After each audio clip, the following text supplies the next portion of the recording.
За одоо орж ирээгүй надад. Сүлж ямар вэ? Чи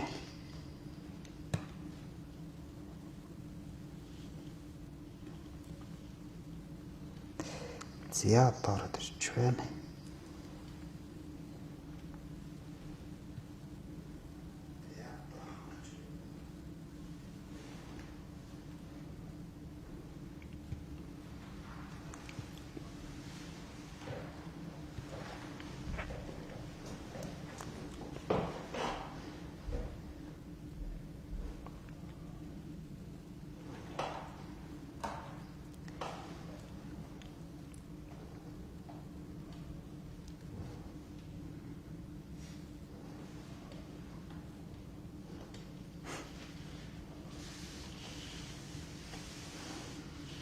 За болчихжээ.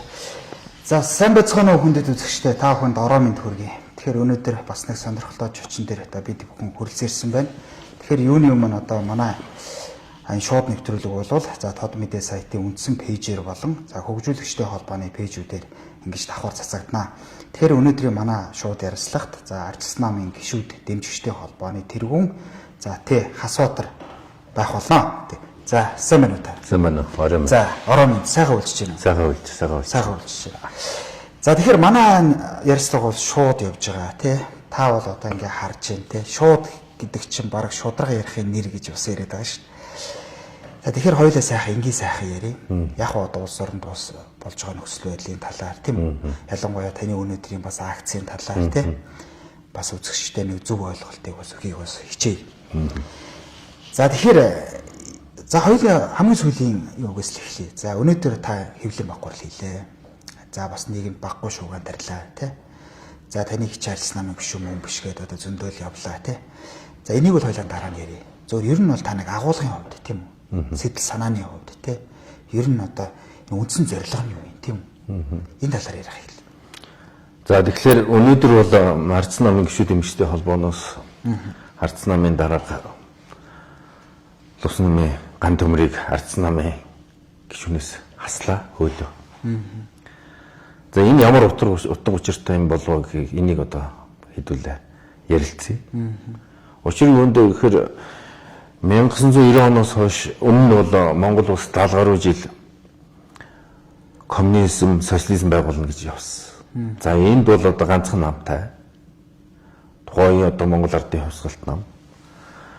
За Монгол Ардын хувьсгалт намын гаргасан бүх одоо шийдвэр бол энэ улсад хууль мэт үйлчилдэг байсан. За тэнд бол улс төрийн одоо нэг хүчин буюу нэг даргатай. За энэ одоо 40 гаруй жилийн одоо Ямжаагийн Цэдэн бал гэж хүн удирдах явсан. Урд нь бол Чавлсан гэж хүн явсан. За ингээд 70 гаруй жил монголчууд бол үдэл санааны хувьд боогдмол, эрхчлөөгүй, өмчхүү юм явж ирсэн. Хүн төрөлхтний одоо соёл хүн төрөлхтний одоо түүхийг ингээ харахад бол энэ замуудыг туулсан байдаг. Тэгээд энэ болохгүй байна гэд өөрчлөлт шинжилт буюу ардчлал, эрхчлөө, чөлөө зах зээлийн нийгэмд орсон шүү дээ. Тэгээ энэ л ороход бол бас тийм амаргүй байсан. За 1980-аас 1992 оны хооронд тухайн үеийн нийгмийн шилжилтийн үед хүмүүс ийм нийгмийг руу шилжих зөв үү, буруу юу гэдэргээд асуудал болсон. Урд нийгэмд байсан бузар булхай олон асуудлуудыг гаргаж тавьсан. Тэгэд нөгөө бүлээн усаар угаавал хэрэггүй гэдэг чинь буруу бүгдээрээ хэлцүүл зөв гэдэг шиг монголчууд хэлцээд ардын их хурл 1992 онд Монгол улсын ардчилсан шинэ үндсэн хуулийг баталсан. За энэ үндсэн хууль бол одоо нийгмийн гэрээ. Монгол хүн энэ Монгол улсынхаа нутаг дэвсгэр дээр ямар аж амьдралаар амьдарч ямар хувь хүнийхээ эрх чөлөөг эдлэх ёстой юм бэ гэдгийг энэ нийгмийн гэрээгээр хуульчилж өгсөн. За энэ дотор бол хэдхэн их анхаарах Монгол хүн болгон одоо оюун санаанд одоо чийжлэх ёстой хэдхэн заалт. Энэ дотор бол Монгол улс бол хүн төрөлхтний нийтлэг хөгжлийн зам буюу ардчлал, эрх чөлөөг шударгаас чөлөө зах зээлийг ирмэлсэн юм нийгэм байна л гэж ингэж заасан. Тэгэхээр ардсан ном бол яг энэ 1992 онд баталсан энэ үндсэн хуулийн дагуу намынхаа үндсэн үнэт зүйл үзэл санааг баталж энд одоо ингэж ардчлалын замаар явна л гэж энэ үүргээ биелүүлж байгаа юм. Гэтэл өнөөдрийн ардсан ном бол тийм биш болж эхэлж байна л да. Яг тэгэхээр өнөөдөр ардсан намын дарга гишүүдийг ад үзэж байна. Улсын их хурлын гишүүдийг ад үзэж байна. Та лодоосон бүх хэлж байна. Тий. Баяр маа гишүүнийг хэлж байна тий. Энд чи юу болж байгаа? Бид нар ийм үйл санаатай нам биш шүү дээ. Бид нар үндсэн хуулиар баталгаажуулсан ийм нам шүү дээ. Тэг гэрээ байгаа гэдэг ба шүү дээ. Тий. Энд чинь аж ахуйн юм биш шүү дээ. Тэр гэрээнээс одоо үнэтэй юм гэдэг чинь энэ улсын бүр ихт байдал, бие даасан байдал, ардчлал тусгаар тогтнол үстэй. Тэгээ энийг чинь улсын их хурлын гишүүд чинь намын төлөөл биш шүү дээ. Бүх ард түмний төлөөл болж их хөвлөж сууж байгаа шүү дээ. Тэгээ хүний одоо ярих хэлхийг одоо хязгаарладаг тий гэрээ мэт жижигхэн зүйлээр одоо төрөмгийлдэг байдал бол байж болохгүй л гэж байгаа.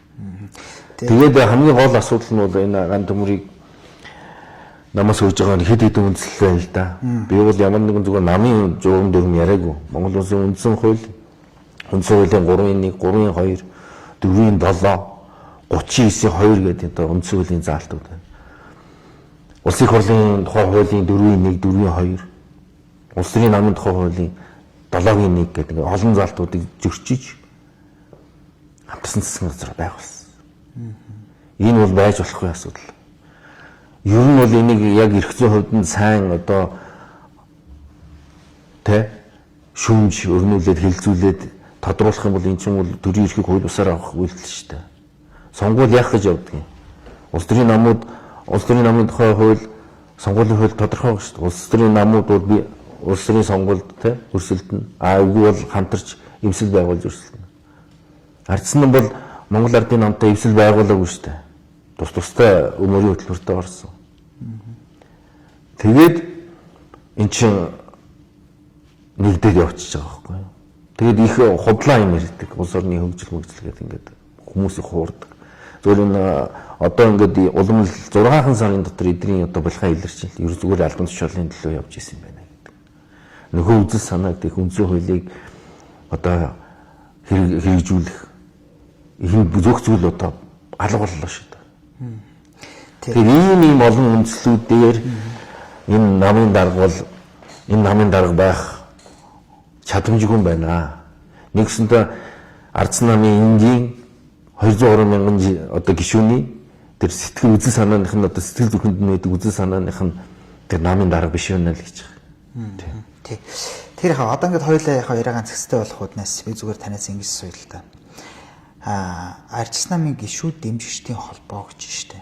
Тэгэхээр энэ холбоо өөрөө ямар бүтэцтэй жижиг гэдэг юм уу ямар шоу ирэх үүрэгтэй тий. Таныг бол одоо хөөх ирэхгүй хүн тийм үү? Тэр битэл ардсан намд байгаагүй хүн. За яг би бол таны Өөрөнгө аймгийн ардсан намын дараа байхыг мэдчихэж байгаа шүү дээ. Тэгэхдээ 16 20 онд энэ хүчин бий даацсан тийм үү? Тэр ч юу хаанаас юу гарч ирээд юу хөгөөд онваа тий. Чи яг их зүйн үед байна уу гэж асууад байгаа. Тий. Ардсан намын гишүүд дэмжигчтэй холбоо төрийн мөс байгууллага, намын бүтцийн байгууллага бол биш. Гэхдээ мянган гишүүдээс бид асуусан. Манайд одоо ардсан намын гишүүд дэмжигчтэй холбоо чинь 2008 онд байгуулагдсан чи мэдж байгаа тийм. Тэгээ энэс хойш бид бол олон мянган гишүүдтэй үйлчилж, гишүүдтэйгээ бүртгэлтэй боловч харьцдаг өөрсдийн одоо шүлжэт. Тэгээ бид ер нь бол энэ хамтарж байгаа байдал, намын удирдлагын явуулж байгаа бодлого, Монгол ардсан намын үзэл санаа гэдэг энэ олон зүйлүүдээр гишүүдээс санал асуулах асуусан. Энэ намын даргыг хүлээн зөвшөөрөхгүй байна. Тийм учраас ардсан намын гишүүд дэмжигчдийн холбоо гэдэг чинь нэрнээсээ тодорхой байна шүү дээ. Ардсан намынхаа гишүүд дэмжигчдийн үзэл санаа, үзэл бодлыг л илэрхийлж байгаа. Нэгсэндээ үзэл санааных нь хувьд энэ хүн ардсан намын дарга биш. Бид энэ сэтгэл зүрхнээс энэ хүнийг хөөлөө гэсэн ийм мэдээллийг хийлээ. За энд бол их ундууцж байна. Ардсан намын одоо аппарат даргын одоо ажлын албан тэр ундууцаад одоо асуудал намын гишүүн мөн биш гэдэг. Энэ ардсан намын гишүүн байх мөн байх нь бол асуудал биш ээ. Намайг бол юу гэж хийж болно? Гол нь миний өнөөдөр гаргаж тавьж байгаа энэ олон Монгол Улсын үндсэн хууль, их хурлын тухай хууль, Монгол Улсын их хурлын сонгуулийн тухай хууль, намын тухай хуулийн тэр үзэл заалтуудыг та нар уншаад үзээрэй. Энэ хүн юуг зөрчсөн байна? Юуг болондоо гიშгсэн байна гэдгийг л тодорхой харах болно. Би бол 2016 онд намайг ер нь бол би ч олон удаа намаас хөгцсөн шүү дээ. Норвегийн Алтан үеигээс намын даргахтаа намаас хөөж илаа. За би эргээл намдаа орж илаа. Зандаа үгийн хулд гэж намаас хөөж илаа. Би эргээл намынхаа баталгыг авч илаа. Тэгээ 16 онд тэгс намайг хөөсөн. Одоо чи бол ардсан намын одоо даргын өгөнд орохгүй байна гэд хөөсөн. Тэгвэл би хөөгдөд одоо үзэн санаагаа хөөлөхгүй шүү дээ хүн чинь. Тэгээ би дааж нэг дэвсэн. 2000 онд муу ялгаагүй намайг энэ зандаа үгийн хулд тэргүүтэнгүүд намайг байнга л хавчиж ирсэн. Ягаад гэхээр даргад тойрсон бүтцээ эдэр хадгалах гэж их мэрийдэг байхгүй юу. Тэгэд ийм юм явсан. Би сүүл 2001 онд намынхаа гишүүнслийг сэргээсэн. Баталгаан надад байна. 2021 онд гэж байгаа үстэй тий. Тэгэхээр яг одоо ингэж юм л да таныг. Яг хоёлаа энэ асуудлыг нэг би түрүү хоёлаа ингээд энгийн сайхан шудраа яриа гэж байгаа учраас би яг асуугаад хоёлаа мухарлаад явчих нэг зүг байгаад байна тий. За хамгийн ихнийх нь бол 2020 онд одоо таныг ардсан намаас нэр дэвшиг гэхэд одоо луганд дарга байлаа ш. 24 хоног ярьж байна одоогийн. Тэгэхээр за тойрог өгөөгүй. Тэгээд хорсондоо энэ хүн одоо ингээд явж байна гэж тий. Нэрэн та тухайн үед нэр тойрог морог гууж ийсэн ч юм уу. Би ерөөсө 24 онд 20 онд энэ чинь 16 10 20 онд энэ чинь улс төрийн намын сонгуул болж ийн их хурлын сонгуул болж ийн асар их хөрөнгө зарцуулсан шүү дээ. Тэгээ би бол юундээ бол одоо тойлцсон. Тэгээ 24 онд ерөөсө дэвшийчгээгүй улс төрийн идэвхтэйч байгаагүй. Ган төмөртөөч уулзаагүй. Аав ээж гэж хэлээгүй. Зөвхөн өнөөдрийн энэ байдал бол Монгол улсын үндэсний аюулгүй байдлыг тулгамдсан асуудал болж эхэллээ шүү дээ. За мэдээж энэ Лодосон Ботөргөтөн улсын хурлын гишүүдийн ерөнхий сайдыг огцруулъя гэж байна. Би бол энэ хамтарсан засгийн газарт байгаа ардсан намаа аврыг гэж. Энд нэг чухал юм би. Та бол одоо мэдж байгаа бүгд найрамд хятад ард улс Ши Жинпин дарга намын лидер улс намын дарга болохдоо үндсэн хуулинд өөрчлөлт оруулсан. Хятад улсын хөрөнгө тийм ээ Хятадын иргэний аюулгүй байдлыг хамгаалахын тулд Хятад улс цэргийн арга хэмжээ авна гэсэн ийм залтыг үндсэн хуулинд оруулсан.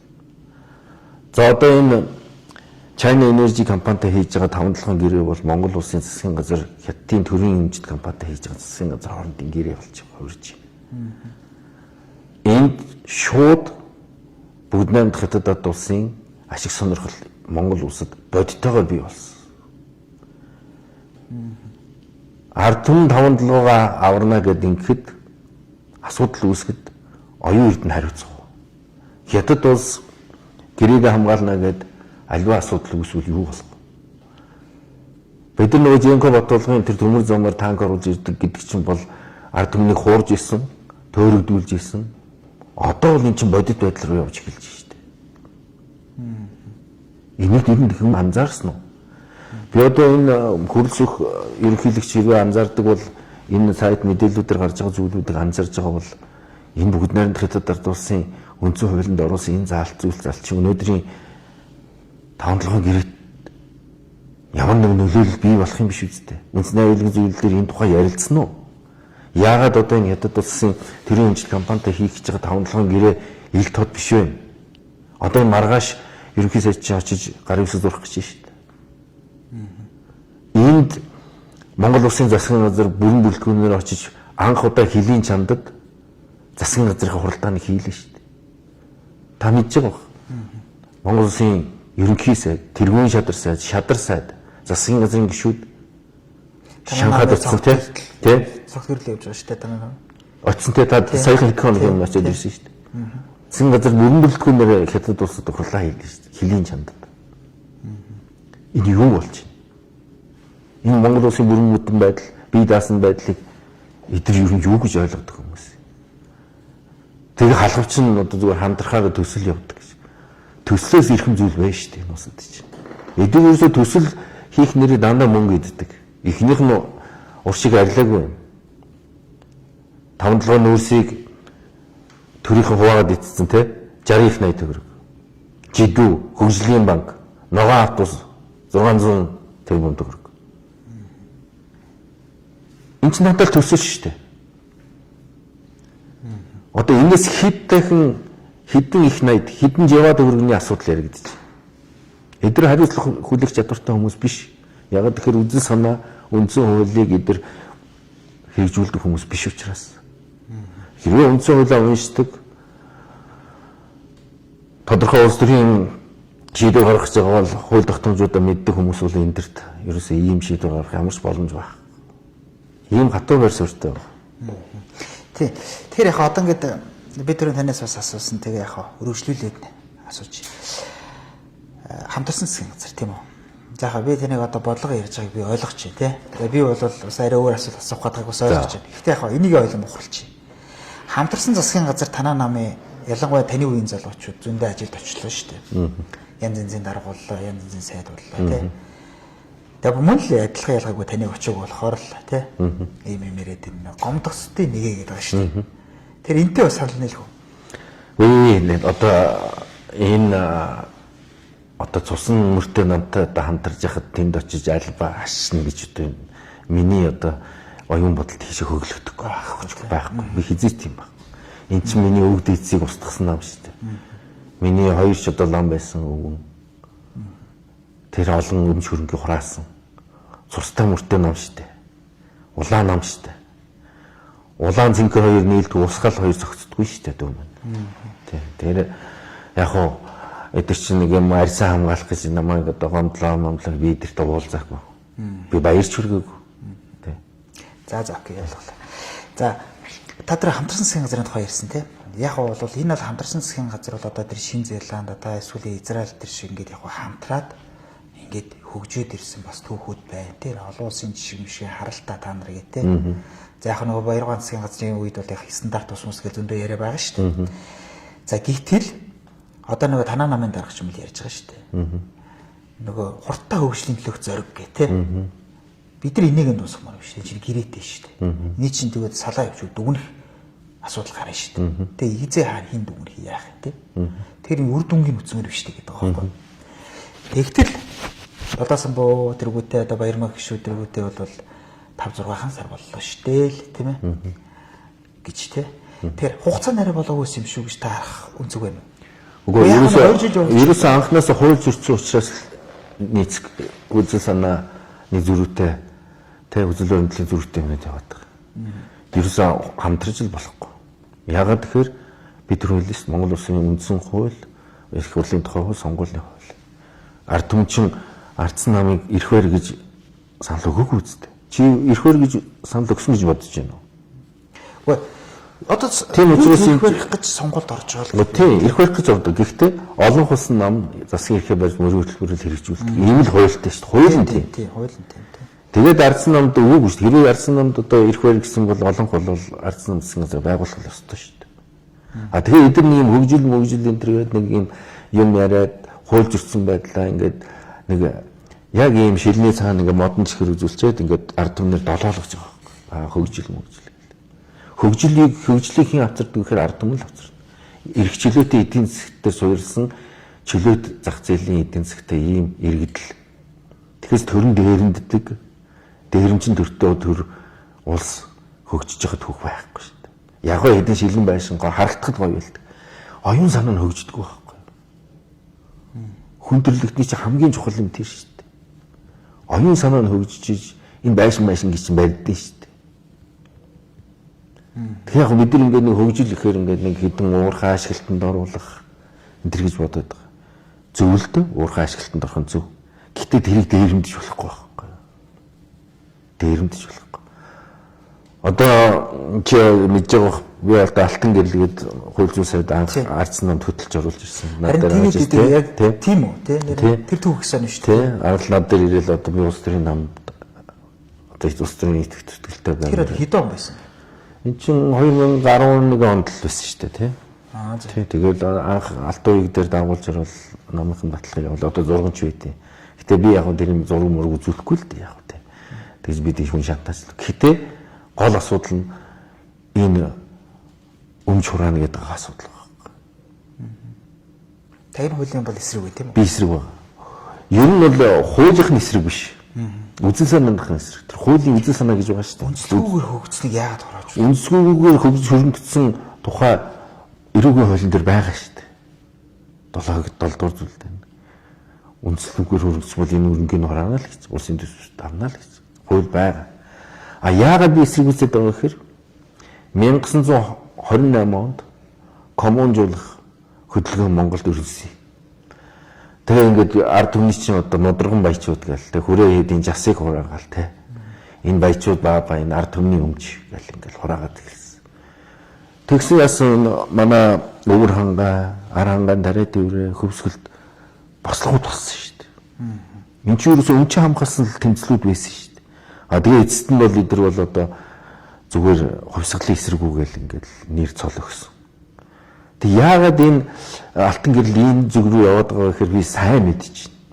Эдгээр чинь зүгээр улс төрийнхөө өрсөлдөгчийг намнах гэж байгаа байхгүй. Одоо энэ нам чин энэ цусан нам чин сая сүүлийн үед ялангуяа одоо энэ оюун эрдэнэ гэдэг хүн чинь ер нь улс төрийнхөө өрсөлдөгчдийг баг бүгдийг намналаа шүү дээ.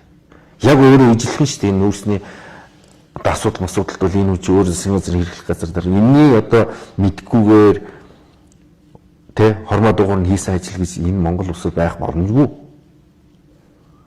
А тэр аюул сайхан байна. Энэ Номтой баяр байна. За өөр хэн байна? Дандаа үеийнхээ одоо тэр адилхан одоо бойжч улс төрч залуучдаа бүгдийн улс төрийн зорилгоор намсан. Тэгээ одоо өөрөө энд ингээд хэмжээгүй эрэхт хаа мэт хамаг улс төрийн намууд өрсөлдөгч сөргүүчнүүдэд карманда хийчихсэн. Ингээд байж энэ бодит үнэ. Тэгээ ерөөсөө энэ одоо энд чи өшөө их барьж чадах хэрэгтэй биш үү? Энд чинь одоо хөрөнгөтүүдэд намна. Нөгөө намд байгаа үзэл санаа эсрэг хүмүүсийн намна. Тэгэхэд юу хэрэгтэй? Хууль хэрэгтэй гэдэг. Наад хуулийн чинь зорилго нь тийм. Би тэгэхээр тэр үндэслэн хөрөнгөцсөн хүмүүсийг өмөрөөд байгаа юм биш. Угаасаа байгаа хуулиа хэрэгжүүл. Ажилтаа тэмцэх хууль байна. Хөрөнгө оруулалтын мэдүүлэг авдаг бүх одоо тогтолцоонууд байна. А эдгэрт юу дутаад байгаа гэхээр улс төрийн өрсөлдөгчөөр намнах юм хууль хэрэгтэй байгаа байхгүй. Энийг ингэж харах хэрэгтэй тийм. Тий одоо тэгэл одоо нөгөө танаа навчи ерөөсөн маш олон зөрчилдөөнтэй. Олон зөрчилтэй ч байх. Одоо ингэж байна шүү дээ. За ган төмөр дарга болвол тийм үү. Одоо ерөнхийлөгчийн сонгуулиас өмнө намынхаа тамга тэмдгийг өгөх ч юм уу, намын хурлаа хийх ч юм уу ийм асуудал үүсвэл ахаал тамганы маргаа өрнөнө. Наадуул чинь эвлэж чаддгүй маа. Одоо ахаал одоо Насбаатарын юм гараад ирлээ те. Өмнө тэр Эрдэнэ зөндөө гадаа самраа дуустаа те. Одоо нэг жоохон нэг боожод авъя л та те. Айтайхан байх гэдэг ах чи яагаад байгаа юм бэ л гэдэг аш тэр харуу гэрэлвэл. Аа тий. Тэгэхээр за яг намын хэв нэгдлийн тухай бол мэдээж одоо тэгэл бишгүй л олон юм яриа шүү дээ. Тэгэхдээ үнэхээр нэг танаа нам чинь гэж тийм тал руугаа байдаг шүү дээ. Үгүй би надад чинь бүр 100% сөрөг аргумент хэлнэ. За би одоо хэлж болж байна те. Монголчууд эвтэй байсан уу? Байсан. 1921 оноос 1990 он хүртэл эвтэй байсан уу? Яг нэг нам те. Нэг намтай нэг ямар ч хүн эргжүүлээдээ үгээ хэлж болдгоо. Эвтэй байсан уу? За ямар хөгжилтэй байсан? Буурал ядуу орн байсан л шүү дээ. Яг сүүлийн намрын хоёр гэж хүн улс төрийн урай лоосон болгож эвтэй байх төвчтэй энэ гэсэн нэг юм афоризм гаргасан. Энийг бид нар сайн ойлгоогүй. Нэрэл тийм баг. Монгол хүн жоохон хэрүүл дурггүй нэг юм баг. Энэ улс төрийн хэрүүл гэдэг чинь зүгээр энэ олон үзэлц ургалж үзлийг илэрхийлж байгаа шүү. Тэгээс ингээд авгаа өхний яриа ярьж хэлж байгаа асуудал биш. Энэ үзэл санаа яриад байгаа байхгүй. Тэгэхээр тэрийг чих тавиад сонсох хэрэгтэй. Ардын намд бол ийм байхгүй. Нам нь бид түрүү хэллээ. Улс төрийн өрсөлдөгчийг ямар нэгэн хэр зохиол эзэн нэвэл хэрэг нь болтно гэдэг ийм одоо нам штэ. Сонсч ирсэн тий? Эзэн нэвэл хэрэг нь болтно. Сталины нөгөө юм штэ. Тэ нөгөө прокурор тий. Яг энэ явдаг штэ энэ намд. Ардсан намд бол байдгүй байхгүй. Арай одоо байлгах гэдэг. Энэ манай ган төмөрч одоо ингээд энэ большевикуудтай нийлцгээр энэ үзэл санаа нь өөрчлөгдөв. Би энэ чи одоо 2000 оны дундаас тань шүү дээ. Бид нар чи нэг арслгээд клуб байгуулад би тэр клубийн зохицуулагч хийгээд тэгээд энэ чи одоо сонгуул Монгол дэмжээд ингэ явжсэн. Одоо тэр үеийн ган хөр биш болчиход байгаа. Энэ чи одоо бараг тэр өөрийнх нь анх тэр дотор нь байсан тэр чи үзэл санаа тэр улаан юм байсан юм шиг байна. Тэгээ одоо энэ арц намынхан дунд байж байгаа нэг жоохон Япон сургууль төгссөн. Нэг жоохон юм сонсчихсан тэрийг ирээд хийх гэсэн чинь яг жинхэнэ одоо өөрийнх нь доторх хүн энэ коммунистуудтай их ижилхэн болж ирж байгаа нь яг өөрийнхөө эзэн сүргээ олцсон юм байна гэж би хараад байгаа байхгүй. Тийм учраас арц намын үзэл баримтал үзэл санаанд нийцэхгүй дарга байна л гэж. Тий. Даргын хувьд л. Тий. Одоо хоёлаа ингэж юу яриа л та. Хоёлаа нэгэн арц намынх ярьсных ер нь бүлэглэл гэж яриад байгаа шүү дээ. Одоо ер нь энэ бүлэглэлүүд удирдах байна. 70 гар байна тий. Арчилсан намд бол одоо тэгээд Батулгын бүлэглэл, Элбэг дөрж нарын бүлэглэл ч гэдэг юм. Сүлд нэмэгдсэн Гантмар нарын ях ч гэдэг юм уу тий. Тэгэхээр одоо таны өнөөдрийн энэ акцийг бас холбогдуулаад бас л нэг бүлэглэлийн юу болго байгаа юм шүү гэсэн юм. Тий. Тэгэхээр мөн ялгаагүй нөгөө нэг том төсвүүдийг чинь зогсоох гээд байна тий. Нөгөө бүлэглэлүүч орж яд байна гэдэг. Тэгэхээр зур хоёлаа ингэ нөгөө ярихад та ер нь Батулах гэж хүний ярин дээр хоёр Батулахтаа бас та нэг зураг мөрөг авах болсон нэг бүлийн зураг мөрөг гэдэг шүү дээ. Тэгэхээр чи ер нь бас тэр тал руугаа байх уу эсвэл Элбэг дөрж байна те. Бас нэгэн үе зандаагийн бол таны ах байлаа те гэдэг ч юм уу те.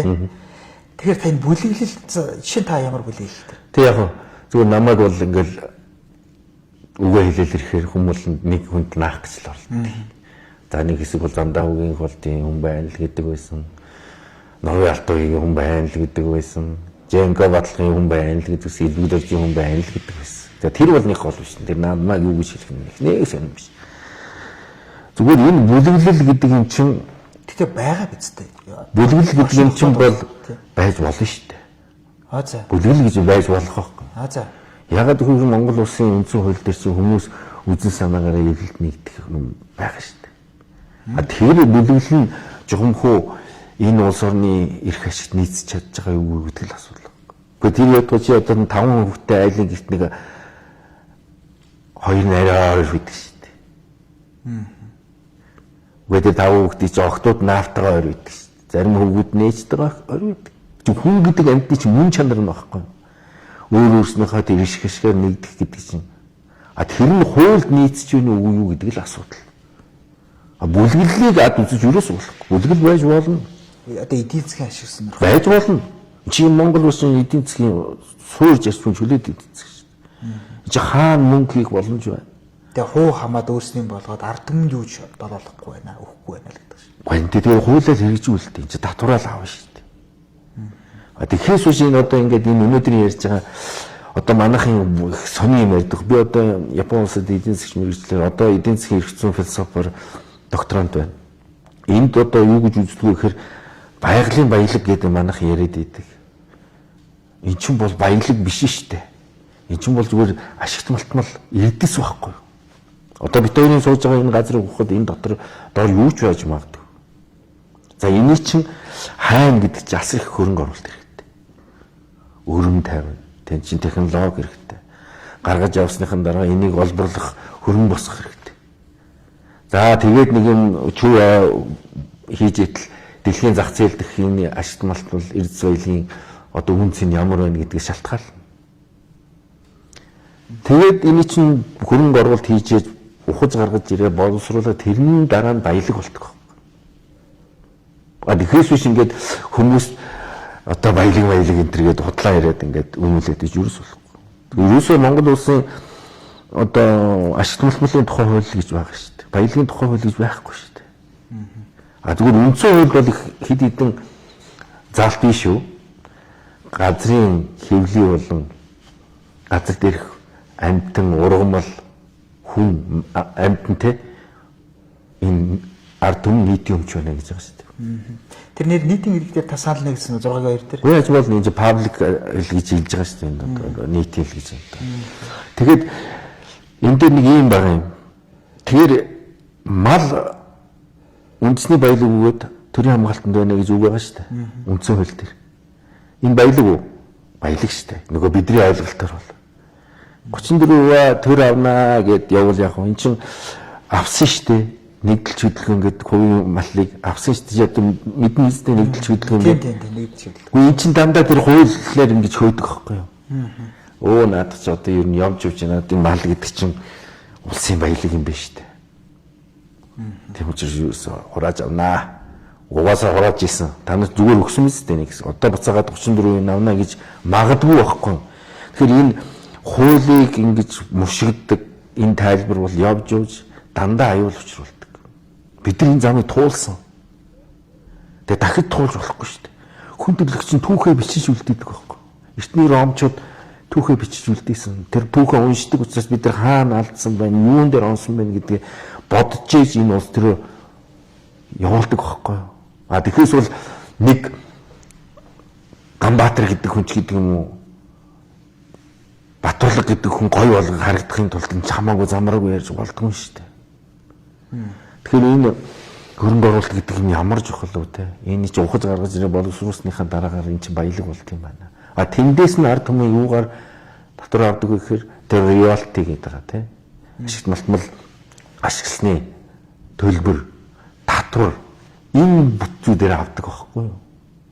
Тэгэхээр бид нар ингээд нэм хүнд ингээд нэг баялаг нэг хэтүүлэх л баялагтай л хүмүүс байгаад байна л гэл ингээд хий зүсийн хөөргөөл ингээд урагшлуулдагчгүй хойшлуулдагчгүй ингээд нэг гацаад л бид нар ч одоо сүүлийн 16 жил ингээд гацчлаа шүү дээ. Одоогийн цааш нь явуулах гал байгаа гэдэг шүү дээ. Яг эдгээр чи эсрэгээр эдний үр дүн Монголд одоо дээрэмчин засгийн газарт улсад хөрөнгө оруулах тэмдэглэл бол би байхгүй л гэж үзэж байгаа. Яагаад вэ гэхээр асхтын мөнгө ордныг засгийн газрын хэрэглэлийн газрын зандан шатар цэрэг хувцастай очиж хүчний байгууллагатай авсан. Тэтгэврийн зээл төгсөн үү? Нэг цагаан сарын 5-гийн баавал болсон баг тий.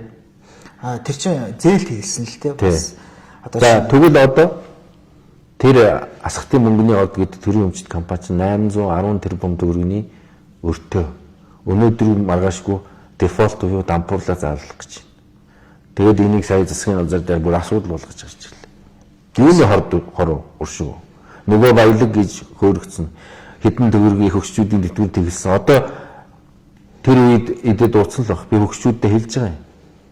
Гэхдээ энэ ч одоо эргээд үр хөгчин төлж штэ наад мөн гэж. 810 тэрбум төгрөг чинь тоглоом биш штэ. Төлж байгаа үсттэй. Тэгэхээр эдний одоо хийх гээд байгаа нурагшлуулах гээд байгаа юм чинь яг л энэ. Хийн ард түмэн өрөнд орно. Венесуэл гэдэг улс байна. Энэ чинь нефтийн асар газрын тусны асар их нөөцтэй улс шүү дээ. Одоо гуйлагч улс. Төрн авсан. Бид нар чаддаг гэж хийх гэж үзсэн. Бүх хөрөнгө оруулагчид гараа авчихсан. Тийм. Энэ зам руу явж болохгүй л гэж байна тий. Гэтэ яг одоо ингээд би бол таныг ажиглаж байна л да. Гэтэ яг хоёул ингээд шууд хурлаад явчих гээд байл төрөөс ирээд байгаа. Та тэгвэл тэр баялагын сангийн тухай хуулийг бол эсрэг байна тийм үү? Үгүй. Баялагын сангийн хууль бол төр баялагын санг бүрдүүлэхдээ татвар, роялти эзэгэх зэрэг олон одоо бүтцээр авч цуглуулж болно. Энэ нь бол тэр санд хоригдлогдож болно. 34% гэдэг чинь өөрөө байхгүй юу да. Одоо оюутлогод чинь бид 34% өртөө байгаа шүү дээ. Энэ чинь баялагын санг руу орохгүй шүү дээ. Эхлээд өөрөө төлөх ёстой үстэй. За тэгвэл үстэй тий. Тэгвэл Номтой хоёрын цагаан суурга эсвэл Эрдэнэтийн 49-ийг авах нь зөв. Буруу. Эрдэнэтийн 49% дээр би одоо 100% одоо энэ төр дээр хийсэн л гэж үздэг. Ягаад тэгэхээр Оросууд чинь тэнэг биш. Энэ 70-аад онд ашиглаж эхэлсэн энэ Эрдэнэтийн чинь нөөц бол ер нь яг тэр нөгөө тодорхойлцсон нөөц нь багасч ирсэн шүү дээ. Тэгэхээр Оросууд ер нь өгчий гэж өгсөн. А энийг дараа нь авсан компани нэмэлт хайгуул хийж мөнгө зарсан байгаа шүү дээ. А энэ нь одоо шүүхтэр байгаа энэ асуудал 49%-ийн асуудал. Тийм, шүүхтэр байгаа. Тийм. Одоо тийм. Дээрмийн дандаа дээрмийнх нь уул мөрн өөр болж хуурдаг. Тэгээд ард түмэн төлдөг. Энд чинь онол байхгүй. Хүн төрлөخت нь туулаад ирсэн хаширчсан асуудал байхгүй. Тийм. За ойлголоо. За одоо хоёулаа бас нэг хуучин чандрууга нэг ганц ярим асуухгүй бас нэвтрүүлгээ сонирхолтой байх үднэс. Таныг бол нэлээд шүүмжлэгч гэдгээр нь бол хүнс мэднэ тий. бас энийг бас үүдүүд их гоёор хэлдэг болоод байна. Шүгэл үлээгч гэдэг тийм. Нэр нь бас тийм. Одоо та ингээд энэ Батхва гэсэн одоо зөрөгт нарын үед бол мөнх тараасаа ингээд хэвлэлийн багварл хийж лээ тийм. Нэг талдаа бас том зөрөг тухайн үед чинь тийм юм бүр хүнээс гарахгүй. Дараагаар Зандаа үгийн инх болд улсын хурлын дарга байхад огцрол яал гэж ялаа тий. За дараагаар нь одоо ингээд хамгийн сүүлийн шилүү гантамлч гэдэг юм тий. Ер нь нэг та ингээд арьсан намаа үеийн удирдлагуудаа үзээд идэг юм шиг тийм үү. А тэр нь нөгөө талдаа энэ хуу Хасбаатар ийм л хүн штэ ч гэдэг юм уу тийм гэдэг. А зүгээр яг би тэр үзэл бодол ярьж байгаа гэж ойлгож штэ. А ихэд тэр үзэл бодлыг бол тэр болгон хүн тэгээд байхгүй бас өнгөцгөн л ойлгоо штэ тийм үү.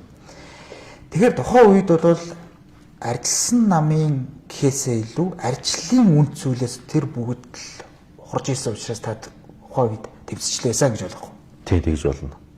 Тэг ер нь бол ганцхан арьсан намын удирдлагууд биш үү? Бид одоо энэ Монгол ардын тухайн хувьсгалт намын дарга байсан Намрын хоёр дараагийнхан дарга одоо Санжийн Баяр Сүү Батолдоо тэмцсэн чи бас мэдчихлээ баг тий. Бид нар бол энэ нөгөө ипотекийн зээлийг одоо би хөнгөлөх ёстой, ард түмний орон сууцуулах ёстой гэл ингээл огцор гээл тэмцэжсэн. Бид нар шин ерөнхий сайдад 17 одоо огцор шаардлага өгсөн шүү дээ. Тэгээд эдгээр чин тэр үр дүнд энэ ипотекийн 8% чинь 6% болсон. Бидний тэмцэл ер нь тэмцэл аливаа тэмцэл чинь бол энэ зөв зам руу явна шүү дээ. Ягаад гэвэл тэр нь үзэл санаа зөв байвал. Тэгэхээр манай зарим нэг тэмцэгч чиг байж болохгүй шүү дээ. Нэг 5 ямар шудраг 5 мав шиг байж болохгүй шүү дээ. Худлаа тэмцэгч байж болохгүй шүү дээ. Албан тушаал өрөхгүй байл тий. Тий. Би бол ерөөсөө тийм албан тушаал горьдсон надад тийм үг мүг гэж би бол хинтээ ч юм ярьдгүй. Шаардлагач байхгүй. Тий. За тэгээд яг нэвтрүүлэг эхэлж байхад би нөгөө хөгжүүлэгчтэй холбооны пэйжүүдээр за манай тод мэдээ цагийн минь үндсэн пэйжээр явж байна гэдэг. Бид нар бас өдрийн пост оруулсан юм л да. Асуулт байна уу явуулаарай. Тэгээ яг ингээд асуултууд ирж ил байна л да. Зүгээр яг би бол бас зарим нэг юм асуухгүй да. Яг тэгээд шалдар болдар юмыг бол та мэдээж бодохгүй. Гэхдээ одоо энэ гандмар даргын нэг аав нь өнгөрсөн. Ахын чөлөөний өнгөрсөн юм да нэг. Тэг яг энэ үед нь ийм юм хийх нь зөв буруу юу гэсэн асуулт маш их ирээд байна л да. Зүгээр би таныг бол тийм шалдар болдар юм бодоол нэг тэрийг те мэдээчгүй байх ер нь. А гэхдээ яг хүмүүс нэг асуугаад хаач гэдэг байгаа учраас би тэгээд юм шиг. Тэг би мэдээгүй. За яг хувь хүнийхэн хувьд бид нар найзууд учраас гүн эмгэн л илэрхийлээ. За өнөөдөр бол Монгол Улсын одоо хэвлэлийн тахин бид нар хурлаа хийсэн. Эний чинь 2 өдрийн өмнө яасан шүү дээ. Цаг магаа тодорхойлно. Бид нар манай арц намын гишүүд эмчтэй холбооны удирдлагуудын шийдвэрээ гаргаж байгаа шүү дээ. Тэгээ бид нар ахын нарийн өнгөрсний өглөө хурлынхаа дараа л мэдлээ. Хүмүүс ах нь өнгөрцөн байж тээ чи яаж байгаа юм бэ гэлээ. Тэгэхээр одоо юм нь бол гэдэг улс төрийн амьдрал бол хүн өнгөрчөөр нь хэлэх үгээ хэлэхгүй бол ингэж байхгүй шүү дээ. Хэлэх үгээ хэлнэ. Тий. Мэдээж хүн ёсны хувьд бол тэр гүн өмнөлөө илэрхийлж байгаа. Энэ бол хүнлэг юм зүйл. Тий. Гэхдээ юу н эх орны энэ улсын эрх ашигаас дээгүүр хийж байхгүй л дээ. Тий. Энэ төр чинь чухал шүү дээ. Маргааш тий. Маргааш ч одоо энэ ерөнхий сайд чинь хятад руу очиж гарын хэсэг зурх гэж шүү дээ. Энэ чинь Монгол улсын бүрийн эрхт байдлын асуудал шүү дээ. Бие даасан бүрийн эрхт байдал чинь ноцтой аюул орох магадлал өндөр биш шүү дээ. Энийг аюулгүй үндэсний аюулгүй зүйл дээр ярьсан уу? Нугаан автобусаар ярих болохоор энэ үндэсний аюулгүй зүйл дээр ярьдаг шүү дээ. Тэр чинь нууцлдаг шүү дээ. Энэ чинь дөө нугаан автобусаас хэд дахин ямар нэгэн одоо харьцуулшгүй одоо асуудал явж шүү дээ. Тэгээд энэ оройлж байгаа засгийн газрын гишүүн те хөгжлийн сайд, тэргүүн шатар сайд гэдэг энэ хүн чинь одоо энэ хаана энэ адсан үзэл санааны одоо тэр мандат нь явж байгаа хүн шүү дээ уг нь. Тэгээ ийм асуудлууд байна. Тэг ер нь бол улс орны эрх ашиг за ялангуяа үзэл бодол ингээд ярьж байгааг яг л тийм л дээ. Ер нь бол улсын орны эрх ашиг нэг төвнтэй. Тий. Одоо ганц улс төр дээрч биш шүү дээ. Урлаг дээр одоо ингээд аав нь өнгөрцөн байлаа гэхэд орон тоглол явж идэг юм. Зүгээр жишээ. Тийм байна. Тийм имлэл хийлэл байж тээ. За тэгээд ойлголоо. За ерөнхийдөө ингээд та бүхэн ярилцлага ингээд өндөрлж байна. Тэгээд та бүхэн ингээд нөгөө маш сонирхолтой ингээд яриа ингээд би тантай ингээд дийлгэж байгаа учраас ингээд цаг маш хурдан яваад байна л да. Тэгээд таныг бас ингээд яриулал баймаар байна. Гэхдээ нэвтрүүлгийн цаг маань өөрөө хязгаартай. Тэгээд хамгийн сүүлийн асуултыг би бас танаас асуугаад хоёлын юу өндөрлөө. За таны ирээдүйн зорилго. Ер нь бол тэгэл улс оромч байл, гэрч байх, хүнч ирээдүйн зорилгыг тодорхойлдог тийм. Тэгэхээр Хувь Хацбаатар гэж хүний ирээдүйн зорилго юу вэ? Би улс төр талаас ярьж байгаа шүү. Танаа гишүүд дэмжигчтэй холбооны чинь ирээдүйн зорилго юу вэ? За та бол одоо мэдээж гишүүд дэмжигчтэй холбооны даргыг гэх юм уу тэргүүнийг бас нэлээд удаа хийлээ. Чи хурал хуугаа хийдэг юм уу гэж яриа өрнө шүү тийм үү? 4 жил план солигдох хэрэгтэй шүү дээ. Тэрийн талаас нь таныг тайлбарлая. Төрийн бос байгуулалта энэ чинь улс төрийн нам биш учраас бид нар нөгөө манай дөрөнд бол удирдах зүйл хуралдаал сунгаал явдаг ийм л ажил байгаа. Энэ бол нэг тийм улс төрийн байгууллага биш учраас шүүртэй юм биш. Зөв миний өөрийн одоо үзэл баримтлалын ардчлалыг бэхжүүлэх чухал ба штэ. Энэ эрхчлөлт нэг чөлөө зах зээл. Иргэн баян бол улс баян гэдэг энэ ардс намын чи хамгийн үнэт зүйл нь бол энэ эрх чөлөө иргэн баян улсыг л бий болгох юм шүү дээ. Тэгээ энэний төлөө л яваа. Энэний төлөө эрх мэдэл авч явах нь уу, эрх мэдлгүй л байсан зүтгэл юм. Одоо чи харж л байгаа надад бол одоо би энэ төр мөрдөд ажил алба хийсэнгүү нэг арц намын даргал хийлээ те тэр өөр хангаад. Тэгэл явж байна. Би гэхдээ ямар нэгэн улс төрийн албан тушаал авах гал ингээл зүтгэл надад тийм байхгүй. Та нар бол тийм хүмүүсийг нэлээхэн харж л байгаа бах. Одоо энэ эхнээсээ нөгөө шудраг тавь чинь нэг нь энэ өмч хуваах хурааж авах комиссийн онцгой бүр эрхт комисс гэж одоо дээр үед байсан. Тэр нөгөө шүүхээр оруулдаг хүн бууддаг. Тийм. Гурван хүний бууддаг. Тийм шиг комисс байгууллаа шүү дээ. Одоо манай намд байсан нөхөр дарга нь болж байгаа шиг байна те. Тэгээд ер нь бол санал өгдөг шүү дээ. Ингээд нэг жоохон дуурайд ирэхэд чи яамаар байгаа юм. Ийм дарга марга болохгүй маа тэр. Тийм байхгүй. Тийм тэрийг бол одоо хатуу хэлнэ. Зүгээр улс төрийн зорилго бол энэ ардсан нам нэг үзэл баримтал дээр байгаад сонгуульд ялаасай, бүх шатны сонгуульд ялаасай. Жинхэнэ үзэл санаагаа хэрэгжүүлээсэй. Энэ зууралдсан те явж өгдөггүй эдийн засгийг нэг явуулаасай. гэж л бодож байна. За уучлаарай. Би сүүлийн асуулт гэж дахиад нэмэх гээд. Гэхдээ бас яхаа сонирхолтой байх үгнэс гээд. Танаа намын жинхэнэ 2028 оны ерөнхийлөгчийн сонгуульд Ганбаатарыг бэлдээд байгаа юм шаргаж байна л да. Хөх тугаан амруулал яваад байна. Арилсан үзэлтэй яг одоо тань шиг юм арилсан үзэл ярьж байгаа хүмүүс бол тэрийг бол нэг яахгүй бах тийм үү. Тэгэхээр үнэхээр тэгээд ороод ирвэл та тэмцэх үү? Тэмцэн. Ер нь бол энэ манай сая энэ манай өөр ханга эдрээр явлаа шүү дээ. Энэ даранга Баянгор булган гэж явах шиг боллоо. Хөвсгөл орсох байх шүү дээ. Тэгээ ингээ харж байхад бол хуучин Ганбаатарыг чинь их дэмждэг гэсэн шүү дээ хүмүүс. Өөрөө ч одоо нүүр ам нэг үрчиж ирэл их уйлах гэж нэг юм яриад их имэрэн хайрлан одоо ярих юм те. Тэгж уйлахаа байж, уянгалахаа байж Монголын ард түмч хэрсүү юм байна. Бас асуух юм асууж байна. Тэг ямар санда батлуулга булгамцууд ирсэнгүүгээд ингээ уйлаа хайлаа хэлж штэ. Тэгэхээр хүмүүс бол хэрсүү болж байна гэж ингэж үзэж байна. Ганбаатар бол ерөнхийлөгчийн сонгуульд нэр дэвшээд хол явахгүй. Хэрвээ дэвшүүл ард намч дэвшүүлэхгүй. А зүгээр сая нэг юм зүгээр эндээс нэг үүдэлтэй юм харлаа. Энэ ял наймалцдаг юм чи одоо бас байна. Сая Зандаа үгийн холтыг шүүхээр авч хэлчихлээ шүү дээ. Тэгээ ер нь энэ миний нэг судалгааны байгууллагуудын найз нөхөд байдیں۔ Энэ 2027 оны ерөнхийлөгчийн сонгуульд нэр дэвших болцоотой одоо хүмүүсийн дунд Зандаа үгийн холт явна лээ. За өөрөө гэсэн шүү дээ тий. Үгүй тэгээд энэ дотор Нормын Алтайгийн энэ явж байгаа нэр дотор судалгаан дотор хамгийн гайгүй рейтингтэй Зандаа үгийн холт байлээ. Тэгээд энэ саяхан өчигдөр байна уржигдөр Зандаа үгийн холт бол би улс төрд одоо орохгүй гэсэн юм мэдээлэл хийж байна. А энэ бараг би энэ ял наймаалцч юу. Ерөнхийлөгчийн сонгуульд явахгүй. Тэгээд одоо эн чинь бол тэр 5-7 молгоогоо өгөхгүй гэснийхэн төлөө энэ шүүхмхээр оруулаагүй шүү дээ. Эдний одоо энэ дүү гэн компани л тэгээ нүүрстэй холбоотой нөлөөсөн гэсэн ийм л юмар шүүхтэр авчихсан шүү дээ. Тэгээ арайч Монголын шүүх хурлын тогтоол шийдвэрийг гаргасан тэр улсын хурлын даргыг шүүдэг ийм арайч дампуурсан шүүхтэй болчихоогүй л дээ. Тэгээ яг зүгээр улс төрчийнхөө хувьд өөрийнхөө одоо юуг хамгаалах гэж тиймэрхүү хэлжил байх шиг байна Монголын одоо төр зүтгэсэн хүний одоо Монголын төр зүтгэсэн хүнтэй хаалгатай тийм үү? Тэрний бодит жишээ би байна л гэдэг. Тэр чи яг дээ чоболсон журмынхаа нөхдийг бааха өгж явуулчаа зөвлөдөө өөрөө Москвад очихтол хэлсэн үг штэ. Наадах чинь бол тэр зүтгэсэн хүмүүс биш. Монголын төрчин коммунизмын үед штэ те.